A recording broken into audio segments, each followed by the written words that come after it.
I have been backstage at the Met. I will talk about it when we get there. What haven't you done? Oh, you dropped that name over there, and it's the Met.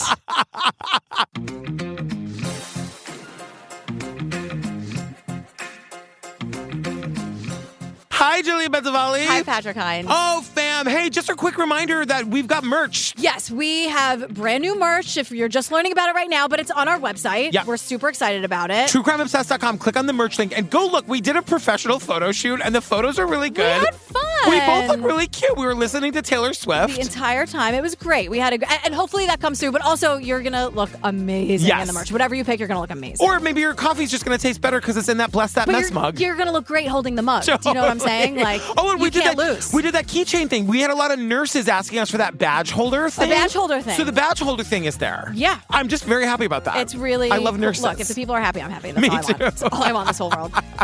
What are we talking about today, girl? So this is one of our bonus episodes that we do periodically throughout the year. I think this is our 16th one of the year, which is crazy. That is wild. Yeah, so it's an episode of that show, New York Homicide, Season 1, Episode 2. It's called Murder at the Met, but this is the story of the murder of Helen Mintiks. A real-life Phantom of the Opera. We have a violin and a bow, and we don't know what happened to that violinist. It was clear she was still somewhere in the building. Thousands in the theater and only one witness. Oh my God. Oh my God. I saw that woman. The crime that set all of New York City on edge. I just literally fell to the floor. Is this person going after me next? A setting with an infinite number of suspects. How do you begin interviewing 200 people? Stagehands, security, set designers. Even the security guards said, we don't know all of this place. We'll take you as far as we can. The case that brought the NYPD to its knees. He takes out his hammer and menaces her with the hammer. She was a doorway away from the thousands of people who could have saved her life. You couldn't write that in a show. No one would believe it. This is wild when we have one of these that I've never heard. Like, it happened in our backyard. In our theater community, I've never heard of this case at all. Yeah, so maybe because it happened, I'm not being a bitch, but maybe because it happened in 1980. I'm just saying, it makes sense. Yeah, it happened a really long time ago. The thing is, they were calling it the real life Phantom of the Opera case, and I was like, can we stop, New York Post, with your stupid headlines? It is really stupid, but the time it took between the murder, because it happened at an art institution, it really does have some sort of strange air to the whole thing. It's all really creepy. It all is really creepy. So it's Wednesday, July 23rd, 1980. We're at the Metropolitan Opera House at Lincoln Center in the Upper West Side of New York City. And the Berlin Ballet is performing. We meet Laura, who danced in the Berlin Ballet. She's American, but she was dancing with the Berlin Ballet. Yeah. She's just letting us know the Berlin Ballet was very popular. This evening was a sold-out performance, 4,004 people watching. Yeah, Detective John Bruno goes, they were very, very popular. I mean, it was a sold-out performance. Thanks, John. This New York Homicide, it really does. There's a deep well of New York accents here. And they don't even, they're not even trying. They don't even mean it. It's just very, very popular. Wow. Our host does that thing where, they gave him a script and he gets some of the words, but he's definitely doing his own thing. Yeah. You know what I mean? Walking in a dark police precinct after hours. And I'm like, you shouldn't be after hours in a police precinct. They should always be open. Yeah. So what, is there, they close? No. Okay. They shouldn't. Yeah. No, they definitely don't. Yeah. No, they all have shifts that I know what you mean. I'm with you now. I was taking you too literally. You know what? Never let that be a lesson to you. So they were doing what they call a mixed repertoire performance. Yeah. We were performing a mixed repertoire evening, and I was only in the first piece, which was the Firebird. And then they were having Valery and Galina Panov were performing the Don Quixote Pas de Deux. And after that was a ballet that was done to recorded music. Can we go back just for a second? Yeah. Because I said repertoire, not repertoire. Which I loved. I wasn't going to say it. What am I going to say something about you it? Say it about everything else. Hey, I'm very nice. Yeah, but I say things weird. Yeah, that's true. Sometimes. Florida, Mario. I'm not changing it. It's who I am. But what Laura is telling us, the first piece was called The Firebird. And then my next note is, and then they say a whole bunch of words that I don't know what they mean. And then Valery and Galina Panov were performing the Don Quixote Pas de Deux. Yeah. Pas de Deux. Pas de Deux. I only know that from So You Think You Can Dance. Right. When they would do the pas de deux. Yeah. Am I saying I it know wrong? from the Julia Stiles movie. So you think you can dance? No, Save the Last Dance. Oh, Step It Up and Dance? Save the Last Dance. Save the Last Dance. That's okay. what it's called, right? I feel like a crazy person, like I'm saying it wrong, but it's when she's like, I don't know, like she like becomes a hip hop ballet dancer. Mike, can I tell one name droppy story? Sure. So I have one fancy friend who has a fancy Christmas party every year, Martha Plimpton. And by the grace of God, she invites us all the time. And one year I took my friend Max and we were standing in the living room, we were talking, having a casual conversation with Julia Stiles. Oh, was she great? She was, and it was not the first. I met her once when I was a bartender. She was so nice, so lovely. Does she know how important 10 Things I Hate About You is to so many of us? No, but next, if I ever see her again, I'll tell her. Can you tell her? Of course. Okay, thanks. But I really mean that. Yeah, and so my friend Max, who doesn't know anything about anything, he does not care about pop culture, he doesn't know anything about movies, we're all just chatting, we're having this lovely conversation, and he says to Julia Stiles, so what do you do? And what'd she say? She's really like, oh, I'm an actress. Cool. She loved it. She thought she had absolutely no issue with it. I was horrified. Right. You shouldn't have an issue with it. Julia is on the right side of history here. Yeah. She did it just right. But she was exactly what you would want. She had her hair up in that bun. Yeah. You know what I mean? She, as Kat Strafford, she was such an icon in 10 Things I Hate About You. Like, she's just so great. Yeah. And we became Facebook friends, and every now and then she'll comment on one of my pictures of Daisy. What do you talk to Julia Stiles about when you're in mixed company, when you're at like a social event? Like, what's the convo? I don't remember what we were talking. If I remember correctly, oh God, now this is getting really name droppy. We were all kind of talking about how weird Paul Giamatti was being. Oh, God. Let's move on. He was just standing in a corner drinking a beer by himself. Then go home, Paul. I know. If you're not going to have fun at the party. Can you imagine me at a party with Julia Stiles and Paul Giamatti? I don't know. Wow. I don't even know how I got there. I don't think Paul Giamatti even imagined it. Steve's going to cut all of this, so it doesn't matter. You can end it at my 10 Things I Hate About You reference. Kat Strafford, a legend and icon. So anyway... So the last performance was to a recorded piece of music, and that's when the musicians were able to take their break. So it's 9:30 p.m. And I want to just point out the musicians were local. They weren't traveling with the Berlin Dance Company. They were local in New York. Yeah. At one point, somebody calls them freelance, and I'm thinking, I don't know about that because like the musicians union is very strong. It is, but I'll tell you, I learned this from doing the Hamilcast. That musicians it's all kind of word of mouth, and if you can't do a show, then like you need to find a percussionist who can. But they're in they're protected by the union, but they don't work for the Met. Is that what you're saying? Yeah. So Okay. Gotcha. I believe. I could be totally wrong on that, but I do know where it's like, oh, if you don't really like call out, like there's not a replacement trombone player. Yeah. Like that's on you to find your replacement for that show that night. I dated somebody who played in the pit for Spring Awakening. I remember playing in the pit is so fucking cool, man. Oh, I mean, he played the cello for Spring Awakening, like all that amazing music. Who bore me? And the cello is like, it's such a cello heavy show, which I know sounds like I'm making a joke, but like the string section in Spring Awakening. His name is Ben. Give him a goog. He's very cute. Oh my God. I got to sit in the pit with Hamilton. It's a very cool, I just love musicians and like, I love crew members. We talk about this a lot. I love people on a crew and on a set and like, I just love it. This isn't even a tangent for the episode. This is very much what the episode is about. It's the people who work backstage in these incredible art spaces. I love being on a set. I love a sound person. I love a light. Those are the people I love. You're make just the like magic. Like we've been on sets together and you're like, where's Jillian? I'm like, oh, just talking to the sound person. Just having to, I just love it. Because these are the people who make the actual magic. It's the coolest You know what thing. I mean? The coolest. Julia Stiles would agree. Yeah. So it's 9:30. The recorded performance is happening. The musicians take their break. They've left the pit. They return 45 minutes later. But as they settle in, the musicians notice something strange. One of the seats in the string section is empty. In a high-profile orchestra at the Met, you get people who don't miss their cues.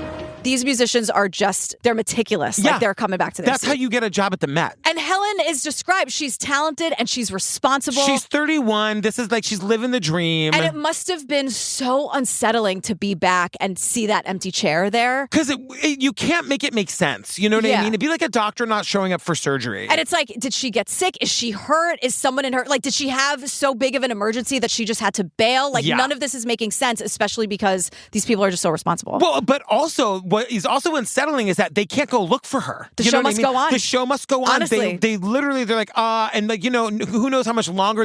But like, we will get into this a little bit throughout the episode, but it cannot be overstated what a factory the Met is backstage. Yes. There are many, many ways you could get hurt. There are many ways you could wander away. Or get lost. Get trapped in a room. Like, she really could be back there somewhere hurt. We'll also learn that there's like over 200 stagehands working that night at the Met. So hopefully somebody would have eyes on her, but like, it would be easy to like sort of, it's not like a small Broadway theater. This is a machine. It's huge. Yeah. So the musicians play through the rest of the show. The show ends. Helen still isn't there. And what's even more chilling. After the curtain calls. The orchestra started packing up and leaving. And she didn't come for her violin. We have a violin and a bow, and we don't know what happened to that violinist.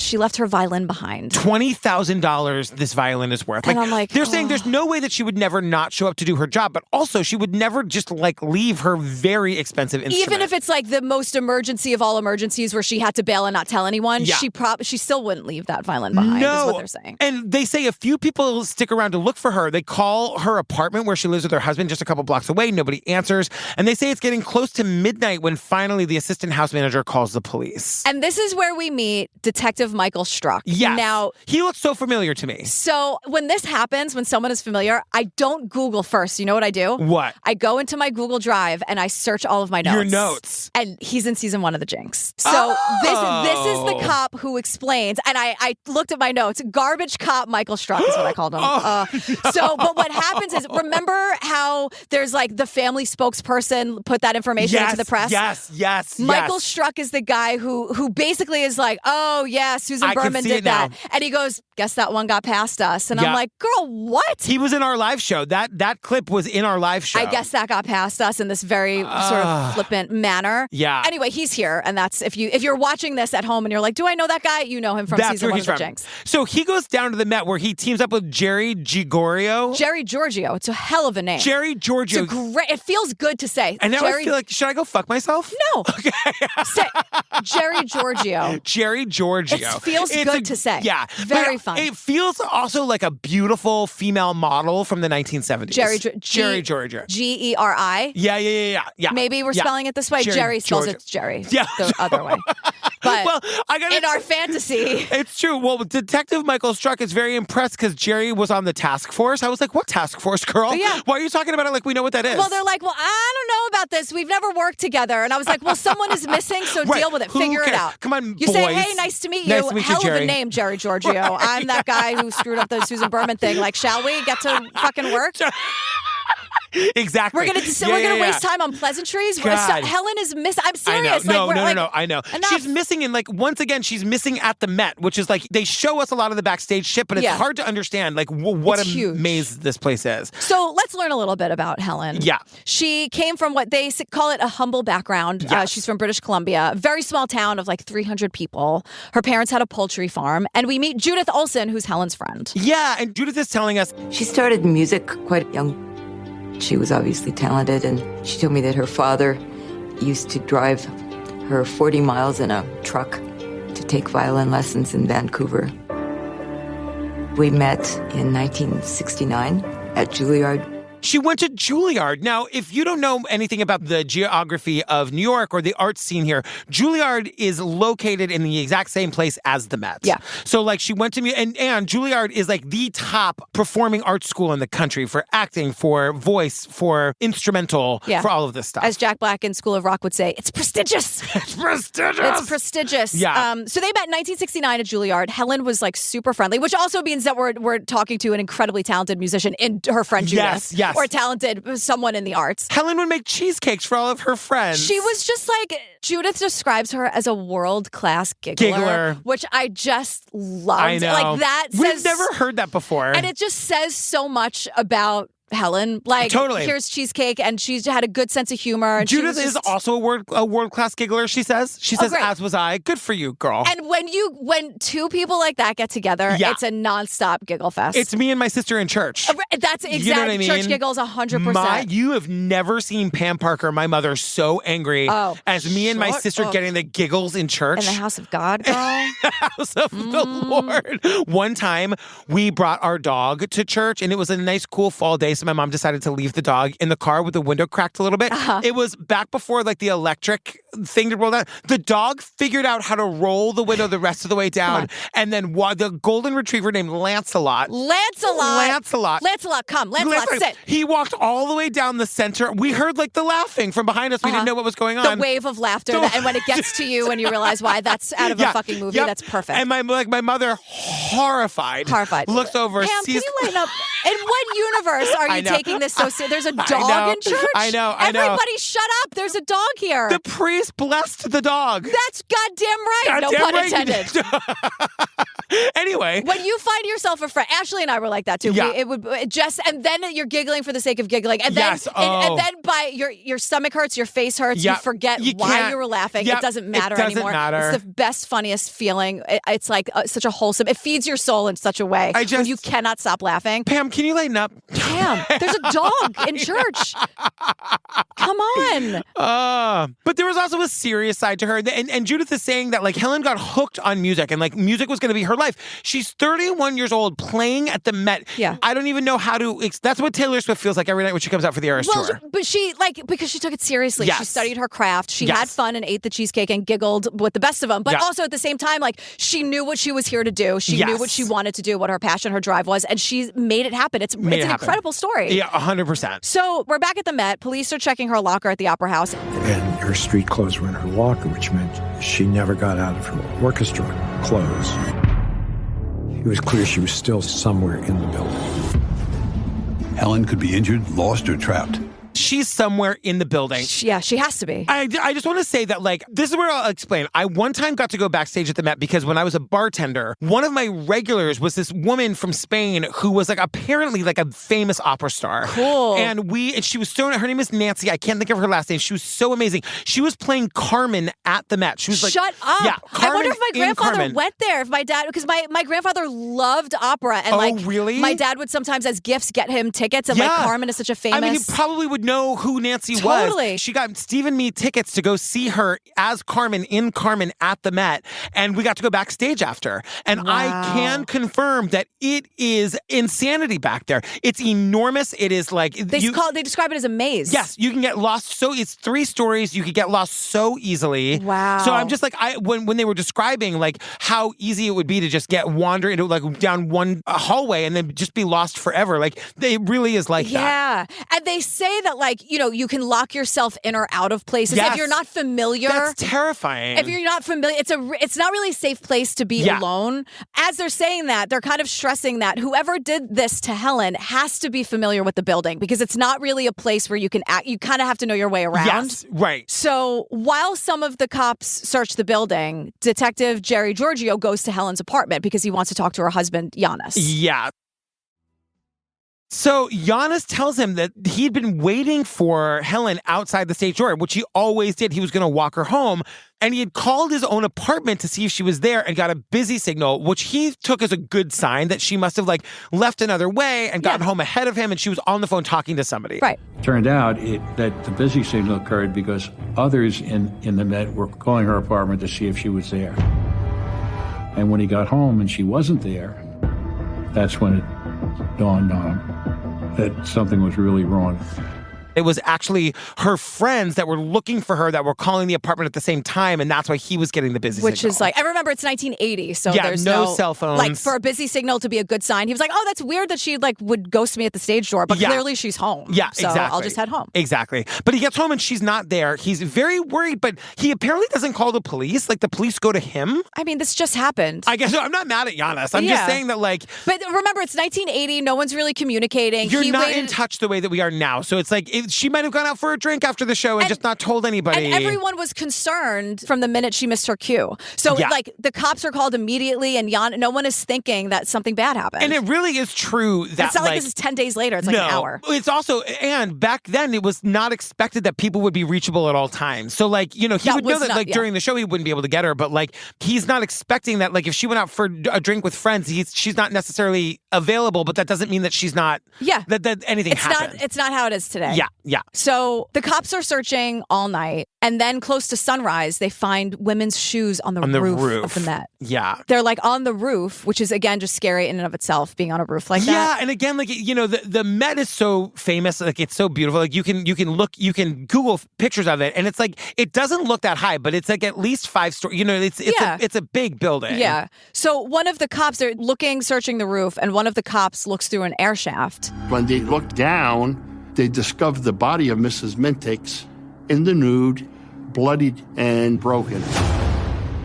Helen Mintiks lay face up on a crossbeam, 3 stories down. She had fallen about 30 to 45 feet. And she's nude. She landed on a cross beam, and they could see that she's bound, gagged, and blindfolded. Now, an air shaft, if you don't know, is like in a big building like the Met that is kind of a square building. They have to build air shafts where they can put alley windows and things like that. So it's like a hole in the building, in case you don't know what that is. And she's like 3 or 4 floors down. Yeah. And she's obviously dead. Yeah. So the cops tell Giannis, the husband, he's inconsolable, of course. It's hard. It's the worst news ever. Yeah. The medical examiner arrives. He does his inspection on site. And because she's naked, it looks like she was likely sexually assaulted, but they're not going to know until they get the autopsy report. Yeah. And so we'll get into this in a minute, but while they're investigating the scene, the cops find a palm print, which could mean nothing. Yeah. And it could mean something. Because it's a roof, so it's like... And there are 200 people easy that work there. Yeah. At least. The palm print is found on a pipe that is sort of like right above the air shaft where she fell down. So it seems like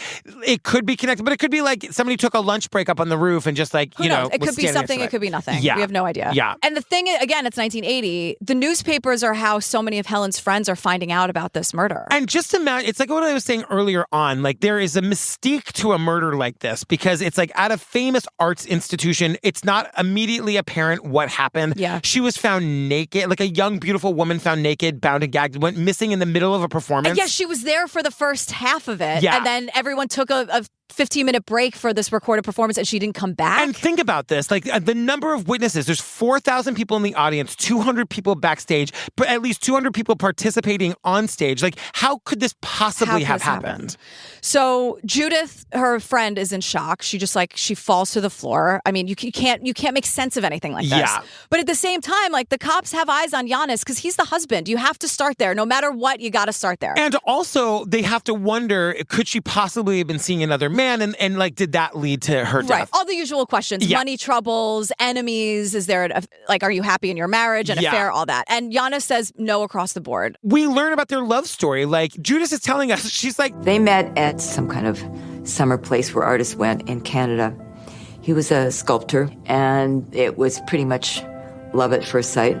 Love at first sight, and they sort of spoke this artist language. They really got each other. They really saw each other, and Giannis is cleared right away. And I just like love this part of their love story that like she was very successful and she had some money and she wanted him to come to New York for Christmas and he didn't have any money. So she sent him the money and he came and kind of like never looked back. Yeah. It's a really sad ending to a beautiful love story. Yeah, and we'll learn a little bit more about their dynamic. And what I'm learning is that Giannis is not intimidated by strong, powerful, talented women.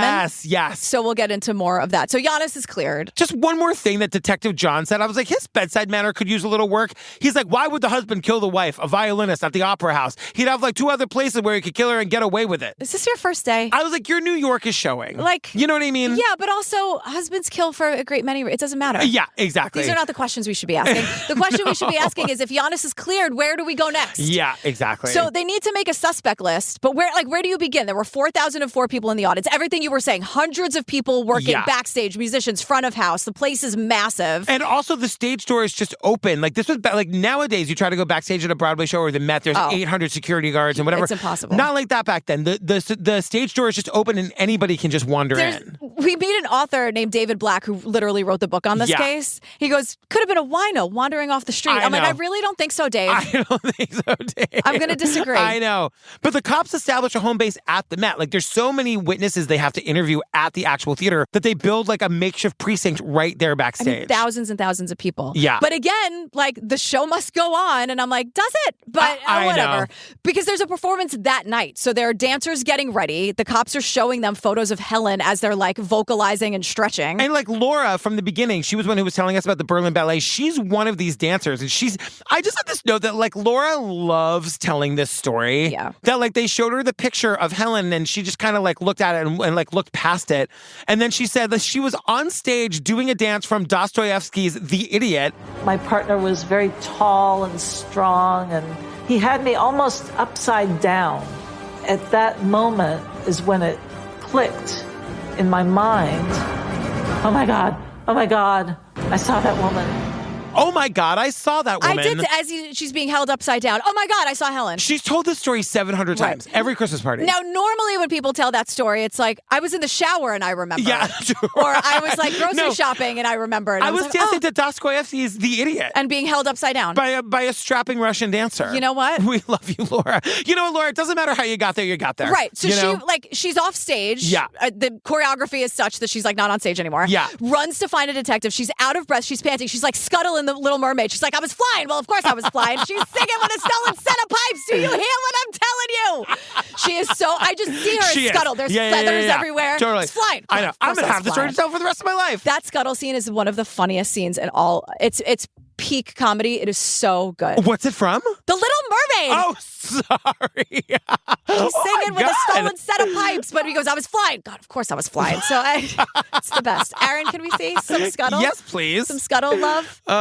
So here's what she says when everything sort of clicks. Yeah, after she is put right side up again. Right side up, and she's like, whew, she does her Scuttle bit. And what she says is, there was that recorded music piece where the musicians took their break. Laura, the dancer, is waiting by the elevator. Yeah. She sees a woman and a man. They're waiting for the elevator, but they're not together. This is a backstage elevator, to be clear. Yeah. Yeah. Now, Helen, our victim, spoke to Laura, the dancer, because Helen says to Laura, where can I find a Russian dancer named Valery Panov? He's the star of the show. She needs to go talk to the star. In his dressing room. So the man, this mystery man, says, oh, he's on the 4th floor. Everyone gets in the elevator. Laura, the dancer, Helen, our victim, and this guy. Yeah. The elevator goes all the way down to the basement first. And lets off Laura. Right. Laura, our dancer. Yeah. Helen, our victim, and this guy go up, presumably to the 4th floor. Yeah. We don't know where the guy is going, but he's directed her to go to the 4th floor to find Panov. And we don't know why she wants to talk to this Russian guy. Exactly. So they go to speak to this Russian dancer, this like star of the show. Yeah. And he's like, I don't know what you're talking about. I've never met her. I've never heard of her. Like, what's going on? And I'm like, he's very defensive. I was like, girl, a little empathy goes a long way. Like, you know what I mean? This is a tragedy that we're trying to get to the bottom of. Somebody working on the show that you're starring in is now dead. Right. So, like, care a little bit. Please. Yeah.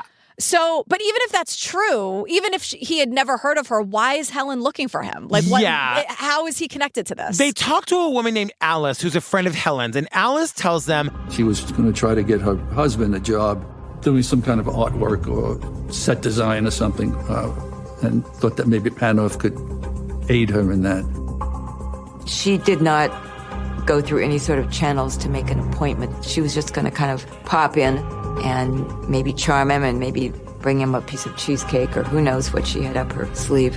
like avoiding all the proper channels. She's taking a risk. Yeah. And I got to tell you, a lot of gigs happen that way. Yeah. It's about who you know. It's about, I just love that she's like, I'm going to use, he's right here. Why not ask? And her husband's like, thanks, honey. Yeah, just like totally not intimidated by her. Whatever. Yeah. So who is this guy again? Who is this Valery Panov? He's like a famous Russian dancer. He came to the U.S. 6 years before. He's a Russian defector. Right. Yes. He's a Russian dancer who is also a Russian defector. I mean, two very different things. Totally. But like we learned about him that he like been to prison in Russia. He had a quote complicated history. Yeah. He'd been followed around by the KGB. So it's kind of like sounds like a killer to me. Yeah. I mean, the host is like, so that's something that we need to look into. Well, especially because if he was the killer, now it's like an international incident. Right. Is the KGB involved? Like what is going on? Yeah. So it's July 26th, 1980, 3 days after Helen's murder, and we finally get some information from the medical examiner. Yeah. So there's no evidence of sexual assault because no semen was found. But it was a horrific death. Horrific death. I asked the medical examiner, was she alive when she fell? And he explained that the blood in the brain plus other factors showed that she was breathing when she was propelled and that she was alive when she hit the steel plate.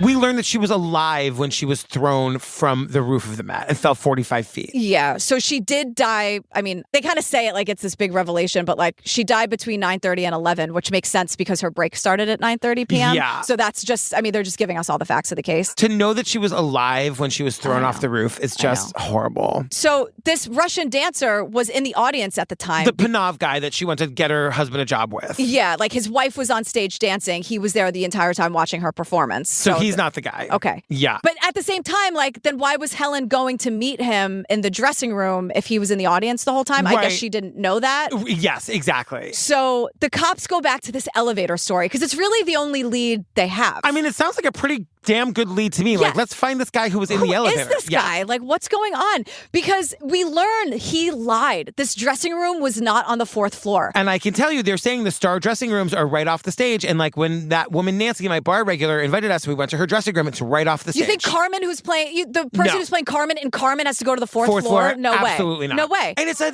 thing you think Helen would know. You know what I mean? But maybe not. Maybe I mean, not. if they're just coming through, I don't know. I don't know what she... I'm not blaming, I'm not putting any of this on Helen. I'm just saying it's like, oh, I just wish she had known that, you know? Yeah, but the first thing I thought of was like, this guy lied to keep her in the elevator and get her alone. Yeah. He didn't know. No. And they say, like, we got to find this guy. He's now the number one suspect. He's like the last person to see her alive. Yeah.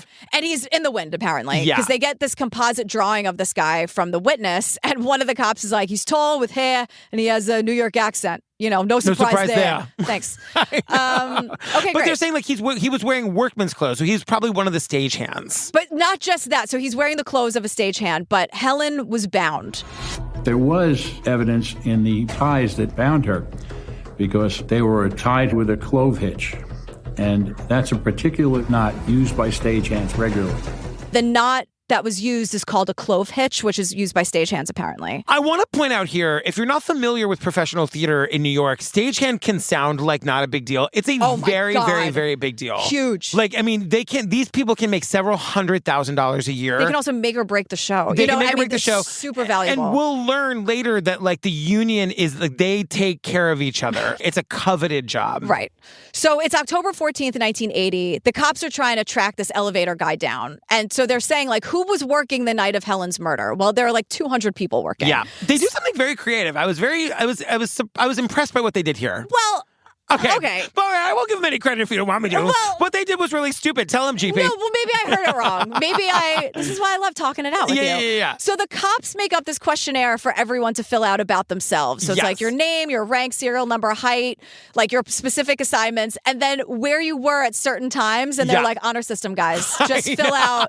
There was a murder here. And we're going to ask you questions. Yeah. Up to you. You answer it. Total honor system, okay? Eyes on your own paper. Okay, that's a good point. So they are kind of specifically looking for people who are not going to answer the questionnaire at all? We'd say, look, we're only asking you the truth. And if you didn't have anything to do with this lady's demise, why not fill it out? You refuse to fill it out and whatnot, of course, we're going to look at you in a different way.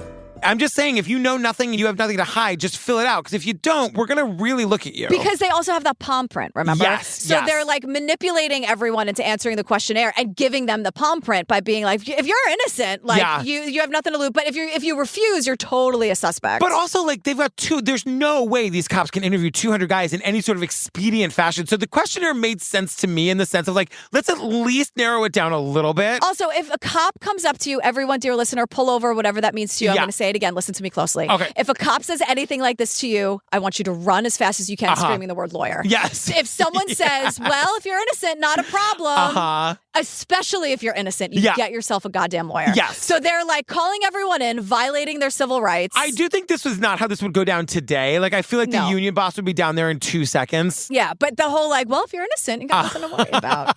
And this palm print where it's like there's all they do is work with their hands and a palm print is the big smoking gun. Like, you get yourself a lawyer. Absolutely. Your palm prints are all over that joint. Oh, God, now I'm scared. Should I get a lawyer? I don't know. I feel like they're coming to get me any second now.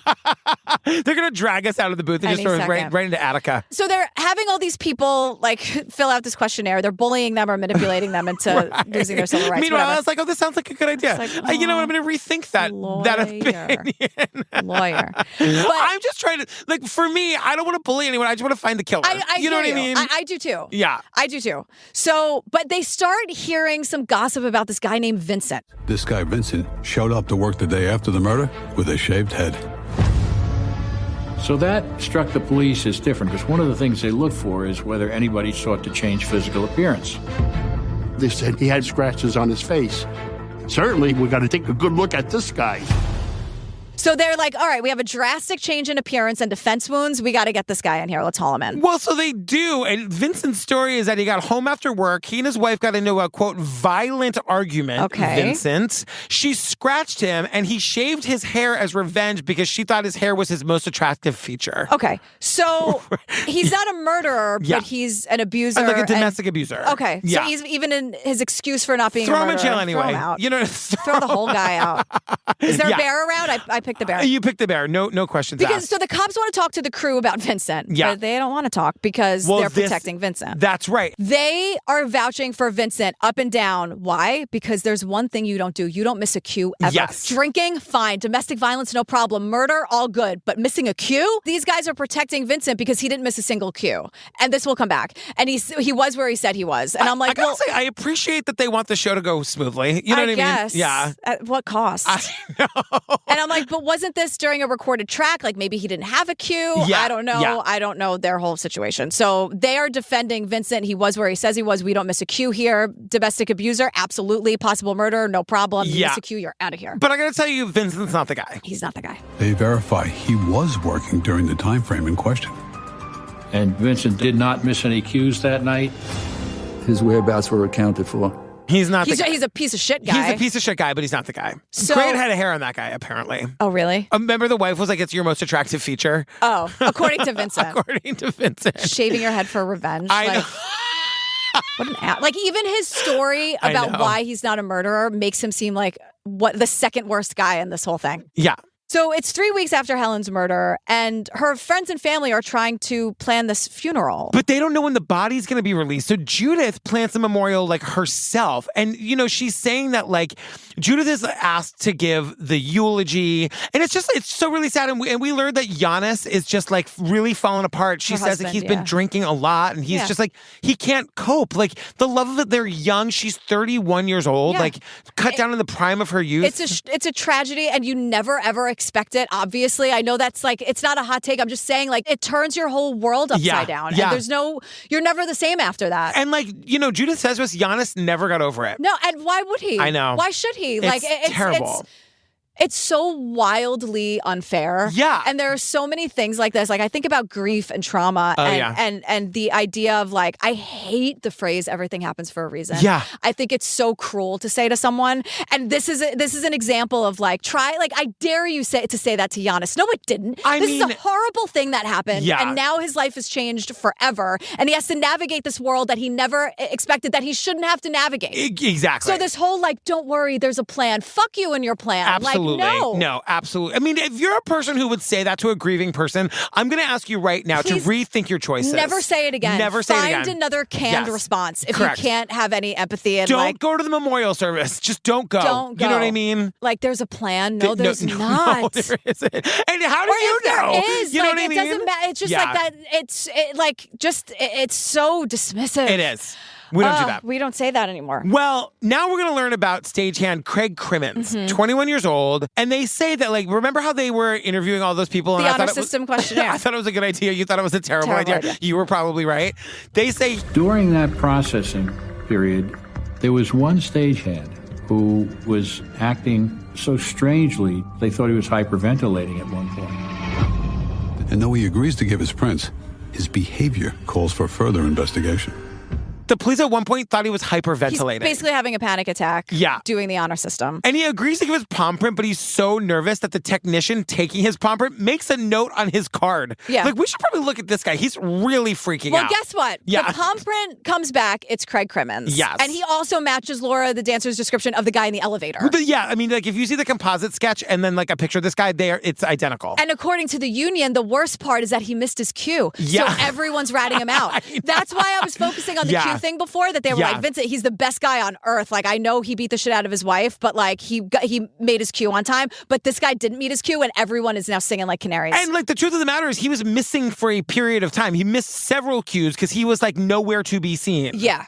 So what happens is one of the guys is like, oh, yeah, this guy didn't miss his cue. I'll tell you everything. He told me to tell the cops that he was sleeping in the electrician's lounge. Yes, they're all just ratting him out. But it's plausible because it happens that, like, on shift during a show at the Met. He's in the electrician's lounge drinking beer and passing out. It's not what happened, but it could be. Right. Because they immediately sit down with Craig Crimmins and they're like, Craig, everyone's ratting you out. Like, you missed your cue. What the fuck is going on? And the killer's like, okay, I need to tell you something. I need to speak to Jerry alone. He's got remember there's the two, the one from the Jinx that we don't like, and then there's Jerry. Craig wants to speak to Jerry by himself. Right. For whatever reason. Right. I guess Jerry was good cop. I was just going to say, sometimes they do that and it kind of really works. Yeah. So the killer's like, I need to tell you something. Yeah. I was on the elevator with Helen, but that was it. We were on the elevator. I told her the wrong floor. We went our separate ways. I went and got hammered in the electrician's lounge. I pass out, bada bing, bada boom. That's it. Somebody make it make sense. So they're like, okay, this is great, I guess. It's a starting point, but they need more to make a case against him, so they have to let him go. But also he explains away the palm print. He says that, yes, I understand my palm print was up on the roof, but you have to understand us stagehands, we go up there for sunbathing sometimes. Oh, great. Yeah. So, but right, they don't have enough on him. They let him go. But they're keeping an eye on him. They're letting him go knowing that they think he's the guy. Right. They were probably like, hey, all good, Craig. Don't worry about it. Yeah. Sleep well tonight knowing that you're not a suspect. Meanwhile, they are operating like he's the main suspect because he is. Exactly. But then the cops learn that the stupid Daily News is about to release the suspect's name both in print and on a special radio broadcast, to which I say, why do you do this? I know. Why are you potentially ruining this case? But also, this also doesn't make any sense because they're releasing this special edition of the paper to go along with the radio broadcast at 7 p.m. The Daily News is the morning newspaper, but they're releasing another edition at 7 p.m. It's crazy. And so when the cops get wind of this, they call the Daily News and they're like, couple things. Can you not? Can you not? B, How dare you? A, how dare B, get your mother on the phone. Please. But they're saying to the newspaper, NYPD detectives tell the papers to stand down. There's not enough evidence to say this is our guy, and they're going to blow it if they go to print. And they said we'd be willing to, but we can't because it's already gone to press. We can't stop it. At that point, it was thought, hey, we got to jump now. actually, we would stop, but we sent this all to print and there's nothing we can do now. Okay. How does that happen? Based on movies like Newsies and The Paper. The documentary, The Newsies. Which is based on a true story. Yeah. The Paper with Michael Keaton and Marissa Tomei. Yes. It's they difficult, don't say but you can stop the presses It's for called nothing. Stop the It's called Presses. Stop the Presses. Based on documentaries like Newsies and The Paper. The Newsies documentary is it's very serious. Like, don't let the songs throw you. I just watched it again. Or the dance breaks. It's dun dun dun dun dun dun dun dun dun dun. I couldn't. Perfect. Are you saying talk about like giggles? Yeah. Ashley and I used to do a bit where because we were like, how do they like the whole like again not a hot take, but like how do they know the choreo? And we were like, oh, they're learning it on the newspaper, so they would be like, but they like that's have no fear, Brooklyn's here. Come on, oh my Spot. God, I think that what you think is what I think. It's the best. It's the best movie of all time. It's so good. Oh. So, yeah, you can stop the Daily News is just that they want to sell papers. They want to sell papes. They want to sell Headlines papes. don't sell papes. News sell papes. Look, are we going to we could do it all night. We can do it all night. But should we? The answer is yes. I could do Scuttle, I could do The Little Mermaid and Newsies all day. We're officially a Newsies podcast. That's what the people want. Who I the know. hell am I to say no? You know what I'm saying? So... They're like, oh no, we can't. Like, sorry, there's not going to be any justice. Sorry, we're being super disrespectful to Helen and her family and everything, and we're just going to ruin everything for the sake of our circulation. The cops are like, shit, we have to act now. We got to go get this guy now. What they're trying to do is like get him away from the news so he doesn't hear the report that's about to drop about himself. Right, so that he can't run. Yeah, so it's August 29th, 1990. They go to his apartment. This is almost something that you'd see in a novel. At about 10 minutes to 7, 10 minutes before the broadcast went, Crimmins comes out of the building. And Giorgio sees him, and they had a good rapport. Giorgio said, Craig, you mind coming down? We have some other questions to ask you. It won't take long. And he agreed. We just have like weirdly we got a couple questions. Just a formality. It's only going to take a minute. Super We'll cash. watch Newsies right after. Super cash. Yeah. Don't worry about it. Definitely don't ask for a lawyer. But curious if we could just like ask you a question or two. We'll get like sandwiches and stuff. It'll be super, super fun. And the guy's like, cool. Absolutely. Without a lawyer. Anything for you, Jerry. But he loves Jerry. I love you, Jerry. He loves Absolutely. Jerry. No this question. guy loves Jerry. Yeah. Will you sit in the back with me? And Jerry's like, Absolutely. Yeah, if I can get a conviction, yes. But then, like, Jerry wants a lot of brownie points for knowing that the precinct that the press is expecting them to go to is going to be swarmed, and it would give it away to Craig. So they take Craig to a different precinct to, like, do this interview. Cool. Meanwhile, it's the Phantom of the Opera murders. Everyone in the cities, we got a name. The only person in New York who doesn't know they have a name is the guy whose name it is. Yeah, the killer's like, hey, can we listen to the radio? They're like, no. Because it's broken. It's broken. And they're like, oh, I could really use some, like... Yeah. No, absolutely. Q1043. They're like, no, don't touch it. No. There goes their super casual vibe. So they start talking to the killer, who, of course, just starts lying. Yeah. And eventually he tells the truth. And I think he just, like, looks at Jerry and is just like, Jerry, I can't lie anymore. Like, there's something I have to tell you. Because apparently this guy, Jerry, has a theory. Jerry Giorgio, he was brilliant at getting confessions. He said most people, unless they're sociopaths or psychopaths, want to confess. And all you have to do is give them a chance. He wants to get this off his chest. I'll do you one better. I think the sociopaths and psychopaths also want for to. a different reason. Yeah. They want the credit. They want the credit. Everybody else just can't look. Like, remember how nervous Craig was? He's a wreck, you know? Yeah.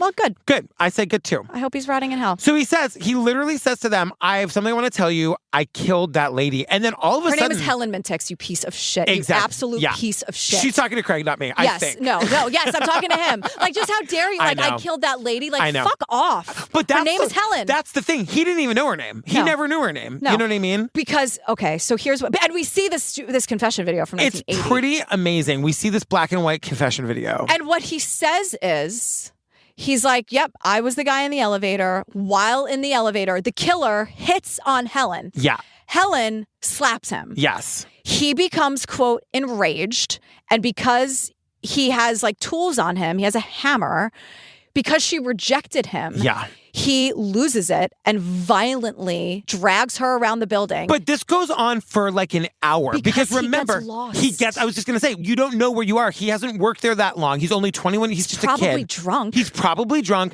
And now he's got this woman. And that's not a generalization. We know that he was getting drunk a lot. I'm just saying that this particular person. No, 100%. And, you know, he is saying in his own taped confession, now she's trying to be nice to me. She's trying to live. She's trying to stay alive. Of course. And at one point, she breaks away from him and tries to open a door, but it doesn't open. He doesn't know where to take her because he's lost. And that's why he took her to the roof. And the cops say that's when he tries to have sex with her. He tried to rape her. And he didn't. Like, you're a cop, call it rape. Call it what hack. it fucking is. Like, stop. Like, the disrespect. Yeah. So the killer takes Helen to the roof. And at first he was going to leave her there. Well, because he gets her naked. He takes all of her clothes off and he binds her. Remember, she was blindfolded and bound behind the back. This was all because he hit on her and she said no. Can you fucking believe it? Yes, I can. I know. Yes, I absolutely can. I know. This is happening because he cornered her in an elevator and she stood up for herself. And this is why we're here. So don't fucking come for me or come for any woman who either stays quiet on the subway or doesn't fight back or chooses the fucking bear. Yeah. This is why. Yeah. Like, enough. 100%. Yes. And so he, according to the killer, whether you believe this or not, he said to her that he would call when he got away from the building and let them know where she was. I decided to leave. As I was walking away, I heard her bouncing up and down. And that's when it happened. I went back and kicked her off. he said, when I leave the building, I'm going to call them and let them know that you're up here. Just, you got to give me a head start. And according to the killer, as he's leaving, he can see her and hear her trying to get out of her bindings. Trying to escape. And that's when he goes back and pushes her off the roof. Right. Always the bear. Every Always damn the time. bear. He Yeah. was rejected. He was inappropriate in an elevator. She said no, and now she's dead. So give me the bear every time. So September 1991, Craig Crimmins is convicted of felony murder. He gets 20 years to life. He's been denied parole 11 times. I got to tell you, I looked him up today. I did too. And he's just in prison complaining about the number of times he's been denied parole. He was released on parole in 2021. He was? Yeah. The article I was reading was from 2020. He was released in 2021. 2021. Because when the article I was reading, I think it was 11 times that and he's probably COVID overcrowding, you know? Oh, yeah. Probably. And he was complaining about how because his case was high profile, that they're harder on people with high profile cases. Shut up. He was a, quote, model citizen. He got an associate's degree in prison. Really? A model citizen? Okay. I know. Yeah. Great. Sorry, a model prisoner, he said. Okay. Yeah. I don't give a shit. Yeah. The bear. The bear. Get him in the room with the bear. Yeah, and then we just learned like at the end that Giannis, the husband, died just a few years ago. He was never able to get over what happened. No. And it's just like this senseless, horrible thing that happened to this bright, beautiful, amazingly talented, loving young young woman for absolutely no reason. Because she said no. Yeah. That's why. Fuck you. I don't like. He's complaining. Yeah, good. I know. I hope you complain forever when you're rotting in hell forever, for all of eternity with fire ants. Okay. And you can't watch Newsies, and you can't watch Little Mermaid. You can't have any fun. None Fuck of that you. for you, I hate Craig this guy. Crimmins. Oh my God. Oh my God, girl, we did New York Homicide. Yeah, this is about the murder of Helen Mintiks. It was a really, really good, well done episode. I like this series because they always have a lot of friends and family members here. Yeah. And so even though sometimes the cops say shitty things, Yep.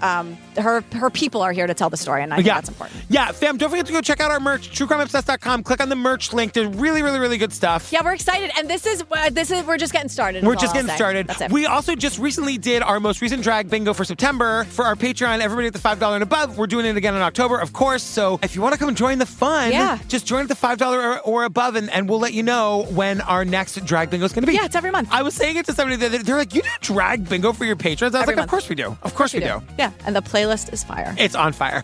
What do we do next, girl? So tomorrow, because this is our bonus episode, this is Thursday. So tomorrow on Patreon, it's Control Alt Desire, episode 3, the last episode on that. Followed by, and then next week, we're going to start The Man with 1,000 Kids. Oh my God. Barf. Yeah. Barf at him, like he's the worst. Yeah.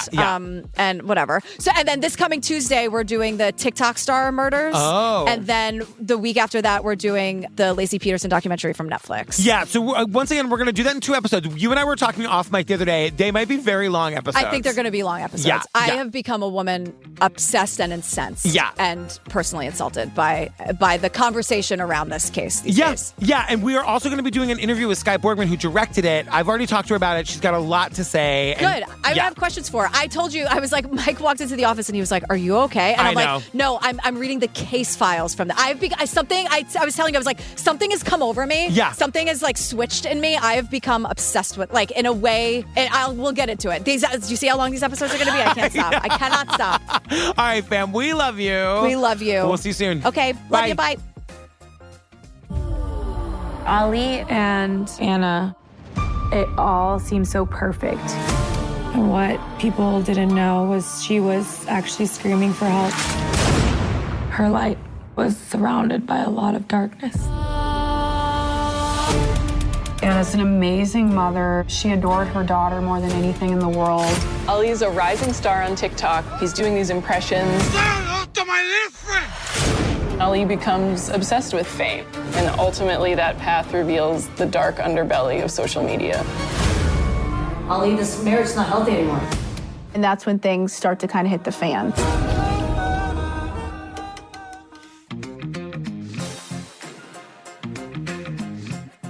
I gotta tell you though, there are people in my life for whom their hair really means something to me. Yeah. Like, and I love, not to them, to you. to me. To you. I'm thinking about my friend Lucas in particular. He's got this like gorgeous mop of curly blonde Love hair. it. It is my favorite thing. And he's also an actor. And there are times he would go and do shows and he'd have to cut his hair really short. It'd be upsetting to me. Yeah. You know what I mean? Yeah. Mike was in a show in college where he had to grow everything out. Yeah. Like, so he had a big beard and and then it was like, they had to grow it out all summer for the next year. And then, so his student ID for that year was him looking like a forest man. Hilarious. So then the show happened, but then like he had his niece and nephew who are like 20 years old now, but at this time they were kids. And after he could like all summer with like a beard and long hair, like that's awful. just totally awful. Yeah. I can't remember what the show was, but then he finally got to get a haircut and shave everything. And his niece was like, "Get away from me. Like, I don't know who you are." She was like a little girl. That happened to me when I was a kid. My dad had a big bushy beard and he shaved it off and it scared the living shit out of me.